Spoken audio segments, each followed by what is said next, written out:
চতুর বীরবল। বাদশাহ আকবরের রাজসভার শ্রেষ্ঠ সভাসদ তখন বীরবল।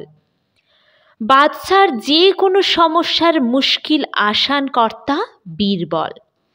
দুঃখে সান্ত্বনা আবার সুখের সঙ্গে ভাঁড়ামিতে বীরবলের জুড়ি মেলা ভার। এ কথা শুধু রাজধানী দিল্লি নয়, সারা ভারতবর্ষ এবং তার বাইরের প্রতিবেশীরাও জানে। মণিপুরের রাজা চন্দ্রকান্ত ছিলেন সমজদার রাজা। এই খবর তার কাছেও একদিন গেল। তিনি ঠিক করলেন যার এত নামডাক তাকে একবার দেখতে হবে এবং সে যে প্রকৃতই গুণী তা পরীক্ষা করে দেখতে হবে।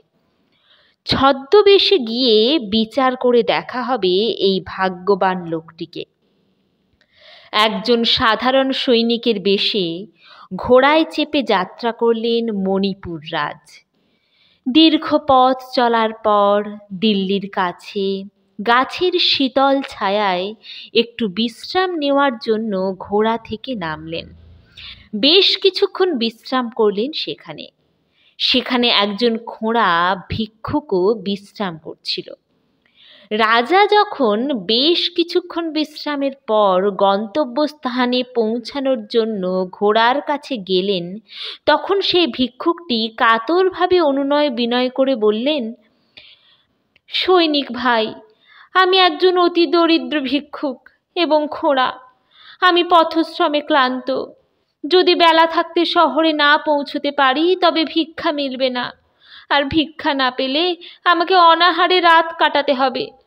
আপনি দয়া করে আমাকে যদি ঘোড়ায় চাপিয়ে নিয়ে যান তবে আমার খুবই উপকার হবে। আল্লাহ আপনার ভালো করবেন। ভিক্ষুকের এই কাতরোক্তিতে ছদ্মবেশী রাজা চন্দ্রকান্তের দয়া হলো। তিনি ভিক্ষুককে ঘোড়ায় তুলে নিলেন এবং শহরে পৌঁছে তাকে ঘোড়া থেকে নেমে যেতে বললেন। ভিক্ষুক ঘোড়া থেকে নামতে রাজি হলো না। সে এখন নিজ মূর্তি ধারণ করেছে। সে সৈনিককে বলল, কি বলছো সৈনিক? আমার ঘোড়া থেকে আমি নেমে যাব আর তুমি ঘোড়াটি নিয়ে চম্পট দেবে? আমাকে কি তুমি এতই বোকা ভেবেছ নাকি হে? ওসব চালাকি রাখো। তুমি ঘোড়া থেকে নেমে চলে যাও, বাজে ঝামেলা করো না, বিপদে পড়বে।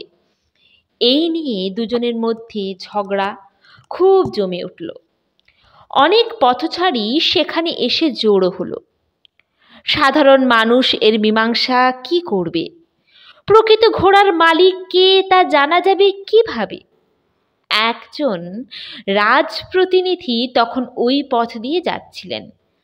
এত গোলমাল কিসের জানার জন্য তিনি সেখানে এসে উপস্থিত হলেন। সমস্ত ঘটনা শুনে তাদের নিয়ে বীরবলের কাছে উপস্থিত হলেন বিচারের জন্য। বীরবল সব কথা শুনে তাদেরকে এবং ঘোড়াটিকে নিয়ে ঘোড়ার আস্তাবলে এসে উপস্থিত হলেন। সেখানে অনেক রকম ঘোড়া রয়েছে। বীরবল অন্যান্য ঘোড়ার সঙ্গে এই ঘোড়াটিকে মিশিয়ে দিয়ে প্রথমে ভিক্ষুকটিকে তার ঘোড়া বেছে নিতে বললেন। দুষ্ট ভিক্ষুকটি পথে আস্তে আস্তেই ঘোড়াটির গায়ে একটি চিহ্ন এঁকে রেখেছিল, কারণ সে জানত এমন একটি পরীক্ষার সম্মুখীন তাকে হতে হবে।